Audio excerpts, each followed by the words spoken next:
Hi students, good morning all of you. बात करते हैं हम क्लास 11th की जो केमिस्ट्री है। पहला चैप्टर हमारा चल रहा था रसायन की कुछ मूलभूत अवधारणाएं, ठीक है ना। और इस चैप्टर को हमने स्टार्ट किया था रसायन विज्ञान से ही। हमने आपको सबसे पहले रसायन विज्ञान की डेफिनेशन दी थी, फिर उसके बाद जो रसायन विज्ञान की जो उत्पत्ति हुई है यानी कि केमिस्ट्री की जो उत्पत्ति हुई थी उस उत्पत्ति के बारे में हमने बात किया था। और फिर इसके बाद में हमने द्रव्य को पढ़ा था और द्रव्य पढ़ने के बाद में हमने उसका वर्गीकरण किया था भौतिक और रासायनिक गुणों के आधार पर। जो द्रव्य को हमने भौतिक गुणों के आधार पर बांटा था, हमने मुख्य रूप से 3 भागों में बांटा था, ठोस, द्रव और गैस। इसके बाद में रासायनिक गुणों के आधार पर हमने द्रव्य को 2 भागों में बांटा था। एक था आपका शुद्ध पदार्थ और दूसरा था आपका अशुद्ध पदार्थ। शुद्ध पदार्थ से हम स्टार्ट करते हैं। शुद्ध पदार्थ यानी कि प्योर मैटर, है ना। अब शुद्ध पदार्थ की अगर हम बात करते हैं यानी कि प्योर मैटर की, तो शुद्ध पदार्थ हम किसे कहेंगे? हमने आपको बताया था कि वे पदार्थ जिनका रासायनिक संगठन सभी भाग में समान हो, यानी कि कोई भी पदार्थ है अगर उस पदार्थ का प्रत्येक भाग में रासायनिक संगठन समान होता है तो उसी को हम कहते हैं शुद्ध पदार्थ, ठीक है। अब शुद्ध पदार्थ की अगर हम बात करें तो जो शुद्ध पदार्थ होते हैं वो हमारे 2 प्रकार के हो जाते हैं। एक होता है आपका तत्व, पहला भाग हो गया आपका तत्व यानी कि एलिमेंट्स, है ना। और दूसरा आपका हो गया है यौगिक यानी कि कंपाउंड, ठीक है। अब बात करते हैं कि तत्व क्या है, किसे कहेंगे हम तत्व, यानी कि एलिमेंट्स की। एलिमेंट्स तत्व क्या है? तत्व की बात करते हैं तो हम कह सकते हैं कि वह पदार्थ जिसे किसी भी रासायनिक विधि द्वारा, है ना, अपघटित ना किया जा सके, यानी कि ऐसे पदार्थ होने चाहिए जिन्हें हम रासायनिक विधि द्वारा अपघटित ना कर सकें, उन्हें हम कहेंगे तत्व। कोई भी तत्व है अगर हम उसे रासायनिक, कोई भी पदार्थ है अगर हम उसे रासायनिक विधि द्वारा अपघटित नहीं कर पाएंगे तो हम उसे कहेंगे तत्व। जैसे बात करते हैं तत्व में आपका जैसे सोडियम आ जाएगा, है ना, हाइड्रोजन आ जाएगा, नाइट्रोजन आ जाएगा, कार्बन आ जाएगा, ऑक्सीजन आ जाएगा, क्लोरीन है, फ्लोरीन है, ये आदि सभी तत्व हैं। अगर तत्वों की बात की जाए तो अब तक जो ज्ञात तत्व हैं उन तत्वों में से जो 90 तत्व हैं, 90 तत्व हमारे प्राकृतिक तत्व हैं। जितनी भी, जैसे आप पीरियोडिक टेबल को पढ़ते हैं, आवर्त सारणी है, उस आवर्त सारणी को अगर आप पढ़ेंगे तो उसमें से जो 90 तत्व होंगे, जितने भी तत्व आपके पास हैं, कुल मिलाकर शायद गिनती है 118 की, 118 तत्व हैं पीरियोडिक टेबल में। और 118 तत्वों में से जो 90 तत्व हैं वो आपके प्राकृतिक हैं, यानी कि ये तत्व प्रकृति में पहले से ही पाए जाते हैं या पहले से ही हैं, ठीक है ना। और जो 28 तत्व हैं उन्हें मानव द्वारा कृत्रिम रूप से बनाया गया है, ठीक है। तो ये हमारे सभी क्या हो गए हैं? तत्व हैं। तत्व हैं क्या? यानी कि वे पदार्थ जिन्हें हम रासायनिक क्रियाओं या रासायनिक विधियों द्वारा अपघटित नहीं कर सकते, यानी कि हम इन्हें और अब तोड़ नहीं सकते हैं, तो इन्हें हम क्या कहेंगे? तत्व, ठीक है। अब जो तत्व होते हैं, तत्व के भी कई भाग हैं। जैसे तत्व हैं, आप पीरियोडिक टेबल पढ़ने जाएंगे तो पीरियोडिक टेबल में तत्वों को 3 वर्गों में बांटा गया है। एक है धातु, दूसरा अधातु और तीसरा आपका आ जाएगा उपधातु, यानी कि मेटल, नॉन मेटल और ये हो जाएगी आपकी सब मेटल, ठीक है ना, उपधातु। 3 भाग होते हैं तत्व के, धातु, अधातु और उपधातु। अब बात करें धातु की, धातु की हम लोगों ने डेफिनेशन पहले से ही पढ़ रखी है। कौन सी पढ़ी है? सामान्य रूप से कक्षा 6, 7, 8 में हमने धातु की डेफिनेशन पढ़ी होगी कि वे तत्व जिसमें विद्युत का प्रवाह या जो ऊष्मा की अच्छी चालक होते हैं उन्हें हम धातु कहते हैं। अगर हम थोड़ा आगे चलते हैं तो हम कह सकते हैं कि जैसे सोडियम की बात करते हैं, सोडियम है आपकी धातु, है ना, तो यहाँ पर ये 1 इलेक्ट्रॉन त्याग देगा और सोडियम आयन बन जाएगा, यानी कि धन आयन।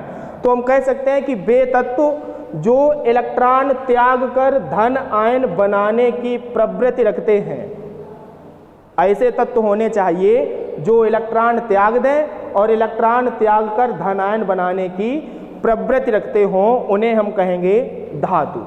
अब ये तो बात सही है कि हाँ भाई, जो तत्व 1 इलेक्ट्रॉन त्याग कर धनायन बनाएंगे उन्हें हम धातु कहेंगे, ठीक है। अब एक तत्व ऐसा भी है कि जो इलेक्ट्रॉन त्याग कर धनायन भी बनाता है लेकिन वो धातु नहीं है, उसका नाम है हाइड्रोजन। तो हम आगे लिख कर दे देंगे हाइड्रोजन को छोड़कर, ठीक है ना। अगर हम हाइड्रोजन को छोड़ दें और हाइड्रोजन को छोड़ने के बाद में हम देखेंगे तो जो तत्व आसानी से इलेक्ट्रॉन त्याग कर धनायन बनाने की प्रवृत्ति रखेंगे उन तत्वों को हम कहेंगे धातु, ठीक है। इसके बाद में धातु के कुछ गुण भी हो जाते हैं। जैसे पहला गुण क्या हो जाएगा धातु का? पहला गुण आता है कि जो धातुएं होती हैं वो विद्युत या ऊष्मा की अच्छी चालक होती हैं, ये पहला गुण हो गया। दूसरा गुण क्या हो जाता है? दूसरा गुण हो जाता है कि धातुओं में आघात वर्धनीयता और तन्यता का गुण पाया जाता है। तीसरा गुण क्या हो जाएगा कि जो धातुएं हैं उनमें एक धात्विक चमक होती है। और चौथा क्या गुण है? चौथा जो गुण है कि अगर हम धातुओं को पीटेंगे तो उनमें धात्विक ध्वनि उत्पन्न होती है। ये 4 गुण हो गए हैं आपके धातुओं के। पहला हमने आपको क्या बताया है कि धातुएं ऊष्मा या विद्युत की अच्छी चालक होती हैं। अब एक धातु ऐसी है जो है तो धातु लेकिन वो विद्युत की चालक नहीं है, जिसका नाम है लेड।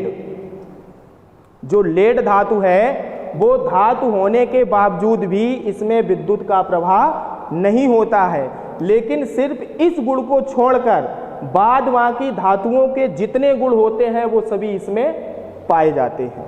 इस चीज को ध्यान रखेंगे कि एक हमारी ऐसी धातु है जिसमें विद्युत का प्रवाह नहीं होता है, वो कौन सी है? लेड, ठीक। दूसरा पॉइंट हमने आपको क्या बताया है? दूसरे पॉइंट में हमने आपको बताया है कि जो धातुएं होती हैं उनमें आघात वर्धनीयता और तन्यता का गुण पाया जाता है। अब बात करो कि आघात वर्धनीयता क्या है? आघात वर्धनीयता का मीन्स है कि अगर हम किसी भी पदार्थ को पीटें तो पीटने पर क्या होना चाहिए? जो पदार्थ है वो टूटे ना, टूटने की बजाय यानी कि टूटे ना लेकिन वो फैल जाए, उसे हम कहेंगे आघात वर्धनीयता। और तन्यता का मीन्स क्या है कि यानी कि जिससे हम तार को बना सकें, उसे हम कहते हैं तन्यता। तीसरा है कि धातुओं में धात्विक चमक होती है, ठीक। और चौथा हमने आपको बताया है कि धातुओं को पीटने पर धात्विक ध्वनि उत्पन्न होती है। तो ये तो बातें हो गई हैं किसकी? धातु यानी कि मेटल की, यानी कि वे तत्व जो इलेक्ट्रॉन त्याग कर धन आयन बनाने की प्रवृत्ति रखते हैं उन्हें हम क्या कहेंगे? धातु। धातुओं के कुछ गुण भी होते हैं कि इनमें ये जो विद्युत और ऊष्मा की अच्छी चालक होती हैं, इनमें आघात वर्धनीयता और तन्यता का गुण पाया जाता है ना। इनमें धात्विक चमक होती है और इन्हें पीटने पर धात्विक ध्वनि उत्पन्न होती है। अब बात करते हैं कि अधातु। अधातु यानी कि नॉन मेटल क्या है? अगर अधातु की बात करने जाएं तो अधातु में जो होता है वो धातु का जस्ट उल्टा हो जाता है। अभी यहाँ पर क्या था कि तत्व जो है वो इलेक्ट्रॉन त्याग कर धन आयन बनाने की प्रवृत्ति रख रहा था। अधातु में जस्ट उल्टा हो जाएगा, यानी कि इलेक्ट्रॉन को ग्रहण करे और ऋण आयन बनाने की प्रवृत्ति रखे। जैसे बात करते हैं क्लोरीन, इसने क्या किया है? एक इलेक्ट्रॉन को ग्रहण किया है और ये ऋण आयन बना दिया, क्लोराइड आयन बन गया आपका। तो ये क्या हो गई? आपकी अधातु हो गई। तो हम कह सकते हैं कि वे तत्व जो इलेक्ट्रॉन को ग्रहण करके ऋण आयन बनाने की प्रवृत्ति रखते हैं उन्हें हम कहते हैं अधातु। ठीक है। अब अधातुओं के भी कुछ गुण होते हैं। जैसे पहला तो गुण यही हो जाएगा कि इनमें विद्युत और ऊष्मा का प्रवाह नहीं होता है, लेकिन एक अधातु ऐसी है जिसमें विद्युत का प्रवाह हो जाता है। वो कौन सी है? वो जो कार्बन है, इस कार्बन का अपर रूप है। कार्बन के अगर हम अपर रूप देखते हैं तो कार्बन का पहला अपर रूप आपका आता है हीरा, दूसरा आपका आ जाता है ग्रेफाइट, है ना, तीसरा आपका होता है फुलरीन्स। ठीक, तो ये कार्बन के अपर रूप हो गए, हीरा, ग्रेफाइट, फुलरीन्स। जो ग्रेफाइट है, ग्रेफाइट में विद्युत का प्रभाव हो जाता है। ठीक है। और हीरा, सभी को मालूम है कि हीरा संसार में पाया जाने वाला सबसे कठोर पदार्थ है। क्यों कठोर होता है? कारण मालूम होगा आप लोगों को। हीरा जो कठोर होता है वो इसलिए होता है क्योंकि इसके एक कार्बन परमाणु से 4 कार्बन परमाणु सहसंयोजक बंध द्वारा जुड़े होते हैं। ठीक है ना। सहसंयोजक बंध और उपसह संयोजक की बात हमने आप लोगों ने की होगी कक्षा 9 में, वो भी हल्की पूरी। अभी आगे जब पहुंचेंगे तो आपको पूरा चैप्टर मिल जाएगा। तो हीरे में क्या होता है कि एक कार्बन को, ये एक कार्बन है और इसके साथ में 4 कार्बन परमाणु इस प्रकार से जुड़े होते हैं। ये सिस्टम होता है हीरे का। इसीलिए जो हीरा है वो संसार में पाया जाने वाला सबसे कठोर पदार्थ है। ठीक है ना। 4 कार्बन, प्रत्येक कार्बन परमाणु के साथ में 4 कार्बन परमाणु आपको जुड़े हुए नजर आएंगे, आप चाहे कोई भी देख लीजिएगा। ठीक है। और यहाँ पर जो संकरण पाया जाता है वो sp3 प्रकार का संकरण हो जाता है। फुलरीन्स भी कार्बन का अपर रूप है, लेकिन फुलरीन्स में क्या होता है कि कार्बन परमाणुओं की जो संख्या होती है वो 60 से 80 तक होती है। 60 से 80 तक इसमें कार्बन परमाणु पाए जाते हैं। और इसकी जो संरचना होती है वो जस्ट जैसे हम लोग देखते हैं फुटबॉल के समान इसकी संरचना होती है फुलरीन की। ठीक है। अच्छा, अधातु की हम बात कर रहे थे, तो यानी कि इनमें विद्युत और ऊष्मा का प्रवाह नहीं होता है, केवल एक अधातु को छोड़ दीजिएगा, ग्रेफाइट। इसके बाद है दूसरा कि इनमें आघात वर्धनीयता और तन्यता का गुण नहीं पाया जाता है। अब जिन तत्वों में आघात वर्धनीयता और तन्यता का गुण नहीं पाया जाएगा उनको हम एक नाम दे देते हैं भंगुर। यानी कि जो अधातुएं हैं वो कैसी हो जाएंगी? भंगुर हो जाती हैं। भंगुर का मीन्स क्या है कि अगर हम उसे पीटेंगे, जैसे उस पर आघात पहुंचाएंगे, वो तुरंत टूटकर फैल जाएगी। ठीक। तीसरा क्या है कि इनमें कोई भी चमक नहीं होती है, धात्विक चमक नहीं होती है। और चौथा है कि इन्हें पीटने पर धात्विक ध्वनि उत्पन्न नहीं होती है। अब बात करते हैं, हमारे पास है उपधातु। हम उपधातु किसे कहेंगे? तो अगर उपधातु की बात की जाए तो जिस उपधातु का मीन्स है कि जिसमें धातु और अधातु, यानी कि वे तत्व जिनमें धातु और अधातु दोनों के गुण पाए जाते हैं उन्हें हम कहते हैं उपधातु। ठीक है। अब उपधातु के एग्जाम्पल क्या हो जाएंगे? उपधातु में जैसे आपका आर्सेनिक आ जाएगा, जर्मेनियम आ जाएगा आदि। ये आपकी क्या है? उपधातुएं हैं, यानी कि इनमें धातु और अधातु दोनों का गुण पाया जा रहा है। ठीक है। ये तो बात हो गई हमारी कहाँ तक? तत्व तक की। तत्व को 3 भागों में बांटा है, धातु, अधातु और उपधातु। धातु की बात की थी कि जो तत्व इलेक्ट्रॉन त्याग कर धनायन बनाने की प्रवृत्ति रखते हैं उन्हें हम कहते हैं धातु। गुण की बात की थी कि धातुओं में जो धातुएं होती हैं वो विद्युत और ऊष्मा की अच्छी चालक होती है, इनमें आघात वर्धनीयता का गुण पाया जाता है ना, और इनमें धात्विक चमक होती है, इन्हें पीटने पर धात्विक ध्वनि उत्पन्न होती है। फिर बात की थी हमने अधातु की। अधातु में क्या है कि जो इलेक्ट्रॉन ग्रहण करके ऋण आयन बनाने की प्रवृत्ति रखते हैं उन्हें हम कहते हैं अधातु। ठीक है। और इसके बाद में हमने इनके गुण की बात की थी कि ये विद्युत और ऊष्मा की अच्छी चालक नहीं होती हैं, सिर्फ जो ग्रेफाइट है उसमें विद्युत का प्रभाव हो जाता है। और जो अधातुएं होती हैं वो भंगुर होती हैं, इनमें कोई भी धात्विक चमक नहीं होती और इन्हें पीटने पर धात्विक ध्वनि भी उत्पन्न नहीं होती है। उपधातु क्या है? धातु और अधातु दोनों का गुण जिन तत्वों में पाया जाएगा उन्हें हम कहेंगे उपधातु। एग्जाम्पल है आपके पास आर्सेनिक और जर्मेनियम। अगर धातु के एग्जाम्पल की बात करते हैं तो पीरियोडिक टेबल में आप धातु को पढ़ने जाएंगे तो वहां पर आप देख सकते हैं धातु के कितने एग्जाम्पल हैं। जो एस ब्लॉक के तत्व हैं, एस ब्लॉक एलिमेंट्स, ठीक है ना, उनमें एस ब्लॉक के अंतर्गत जितने भी तत्व आते हैं वो सभी आपकी धातुएं हो गई हैं। इसके बाद में डी ब्लॉक है, डी ब्लॉक में आपके जितने भी तत्व आएंगे वो भी आपकी सभी धातुएं हैं। और कुछ तत्व हैं जो आपको पी ब्लॉक में भी मिलेंगे, ठीक। और पी ब्लॉक में कुछ तत्व हैं और जो एफ ब्लॉक है, एफ ब्लॉक में भी लगभग सभी धातुओं को ही रखा गया है, लेकिन उन्हें हम कहते हैं मृदा धातुएं, केवल मृदा धातुओं के नाम से उन्हें हम जानते हैं। तो ये आपके धातु के एग्जाम्पल हो जाएंगे। एस ब्लॉक में आप देखेंगे आपके पास 2 होंगे समूह, फर्स्ट ए और सेकेंड ए। डी ब्लॉक में आप जाएंगे आपको 10 वर्ग मिलेंगे, 10 वर्ग। पी में कुछ तत्व होंगे जैसे एल्यूमिनियम है, ठीक है ना। और इसके बाद में एफ ब्लॉक में आपको 2 मिल जाएंगे, एक लेंथेनाइड श्रेणी और एक एक्टेनाइड श्रेणी। आप देखेंगे आपके पास धातुओं के बहुत से एग्जाम्पल हो जाएंगे। अधातु की बात करते हैं तो पी ब्लॉक में धातु और उपधातु को छोड़कर बाद बाकी जितने भी हैं वो सभी अधातुएं। लास्ट जैसे सबसे लास्ट इसका वर्ग देखेंगे हमारे पास हो जाएगा शून्य वर्ग, है ना। शून्य वर्ग में जितने भी तत्व हैं सभी अधातुएं हैं। इससे पहले आप आ जाइएगा, शून्य से पहले आप आते हैं 7th ए, है ना। इसमें भी आप देखेंगे पी ब्लॉक में, इसमें भी आपको सभी धातुएं मिलेंगी, ठीक। और कुछ ऐसे वर्ग हैं इसमें, इससे आगे अगर हम जाएंगे, आप जाना है 6A की बात और कर लीजिएगा। इसके बाद जैसे हम 5th ए, 4th ए और 3rd ए में जाएंगे, फिर वहां पर आपको मिक्सचर मिलेगा, धातुएं भी मिलेंगी, अधातुएं भी मिलेंगी और उपधातुएं भी मिलेंगी। अब आ जाइएगा दूसरा हमारे पास टॉपिक है शुद्ध पदार्थ को हमने पहले तत्व में बांटा है और फिर बांटा था यौगिक में। तत्व की बात हमने कर ली है। अब बात करते हैं यौगिक की कि यौगिक क्या है, किसे कहेंगे यौगिक।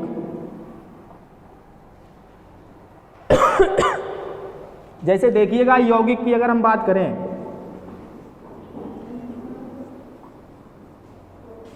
यानी कि कंपाउंड, है ना। यौगिक की अगर हम बात करने जाते हैं तो हम यौगिक में अगर बात करें, जैसे हमारे पास एक एग्जाम्पल है सबसे सरल H2O, ये हमारा यौगिक हो गया। अब यहीं से हम यौगिक की डेफिनेशन देख सकते हैं। अब H2O को आप चाहे किसी भी स्रोत से प्राप्त करने जाएंगे, वहां पर देखेंगे कि आपको जो H2O का रासायनिक संगठन मिलेगा वो आपको यही मिलेगा जो होना चाहिए। इसमें क्या है कि हाइड्रोजन 2 है और ऑक्सीजन आपके पास 1 है, यानी कि जो तत्व है हमने हाइड्रोजन के 2 तत्वों को ऑक्सीजन के 1 तत्व के साथ में रासायनिक संयोग कराया है। अब H2O आप जहां पर भी देखेंगे आपको जो रासायनिक संयोग है वो यही मिलेगा, 2:1, यानी कि इसका जो रासायनिक संयोग है वो निश्चित हो गया है, सही ना। रासायनिक जो संयोग है या जो अनुपात है तत्वों का वो कैसा है, निश्चित अनुपात है। और निश्चित अनुपात होने के कारण ही हम इसे कहेंगे यौगिक। हम कह सकते हैं कि वे पदार्थ जिनमें तत्वों का रासायनिक संयोग निश्चित होता है उन्हें हम क्या कहेंगे, यौगिक। यानी कि वे पदार्थ जिनमें तत्वों का रासायनिक संयोग निश्चित होता है उन्हें यौगिक कहते हैं। एग्जाम्पल आपके पास हो गया है H2O। H2O के बाद आप देखिएगा CO2। CO2 में भी आपको कार्बन और ऑक्सीजन का जो अनुपात है वो निश्चित ही मिलेगा, 1:2, ठीक है। तो हम कह सकते हैं कि वे पदार्थ जिनमें तत्वों का रासायनिक संयोग निश्चित होता है उन्हें हम कहते हैं यौगिक। और यौगिक को 2 वर्गों में बांटा गया है। एक है आपका अकार्बनिक यौगिक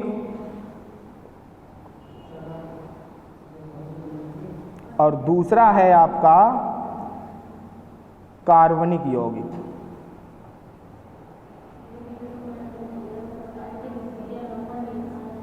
ठीक है। अकार्बनिक यौगिक की अगर हम बात करें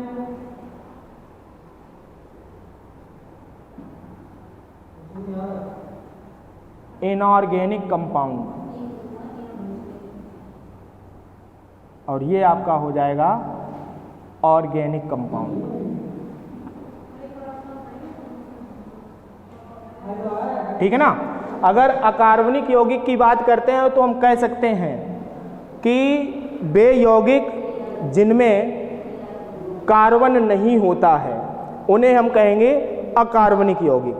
ठीक है, यानी कि वे यौगिक जिनमें कार्बन नहीं होता है उन्हें हम अकार्बनिक यौगिक कहते हैं। जैसे एग्जाम्पल देख लीजिएगा अकार्बनिक यौगिक के, अमोनिया है, H2O है, SO2 है ना, और इसके बाद में H2SO4 है, नाइट्रिक अम्ल है। ठीक, और साथ में हम लेकर चलते हैं, हमने आपसे क्या कहा है कि वे यौगिक जिनमें कार्बन नहीं होता है अकार्बनिक यौगिक कहलाते हैं। जैसे Na2CO3, CO2, HCN। अब ये हमने ऐसे यौगिक लिखे हुए हैं जिनमें कार्बन है और कार्बन होने के बावजूद भी ये सभी अकार्बनिक यौगिक हैं। क्यों हैं? क्योंकि इन सभी यौगिकों के जो गुण होते हैं वो अकार्बनिक यौगिकों से मिलते जुलते हैं, इसीलिए इन्हें अकार्बनिक यौगिक में रखा गया है। तो अगर बात करें कार्बनिक यौगिक की कि वे तत्व जिनमें कार्बन नहीं होता है अकार्बनिक यौगिक कहलाते हैं। लेकिन जो कार्बोनेट होते हैं, बाइकार्बोनेट होते हैं, साइनाइड होते हैं, कार्बन डाइऑक्साइड है, कार्बन मोनोऑक्साइड है, इनमें कार्बन होने के बावजूद भी ये अकार्बनिक यौगिक हैं। क्यों हैं? क्योंकि इनके जो गुण होते हैं वो अकार्बनिक यौगिकों से मिलते जुलते होते हैं। इसके बाद हम बात करते हैं कि दूसरा हमारे पास है कार्बनिक यौगिक यानी कि ऑर्गेनिक कंपाउंड। अब ऑर्गेनिक कंपाउंड क्या होंगे कि ऐसे यौगिक होने चाहिए जिनमें कार्बन अवश्य पाया जाए, उन्हें हम कहेंगे कार्बनिक यौगिक। जैसे CH4, एसिटिक अम्ल है ना, एथिल अल्कोहल C2H5OH, और भी एग्जाम्पल हैं इसमें। ठीक है, मेथिल अल्कोहल ले लीजिएगा, ये भी आपका कार्बनिक यौगिक है। तो हम कह सकते हैं कि वे यौगिक जिनमें कार्बन निश्चित रूप से होता है या अवश्य पाया जाता है उन्हें हम कार्बनिक यौगिक कहते हैं। ठीक है, तो हमने बात की है, आज का टॉपिक जो हमारे पास था, टॉपिक था हमारे पास शुद्ध पदार्थ। तो हमने आज शुद्ध पदार्थ की बात कर ली है। ठीक, आगे जो भी आपका बचा हुआ है अशुद्ध पदार्थ की बात हम लोग आगे के वीडियो में करेंगे। आज के लिए इतना ही रखते हैं, और सभी बच्चे जो पढ़ाया जाता है उसकी नोट्स अवश्य तैयार कर लें। ठीक है ना, फेयर कॉपी पर करें और उसे पढ़ें जब तक लॉकडाउन है तब तक। ठीक है ना, धन्यवाद।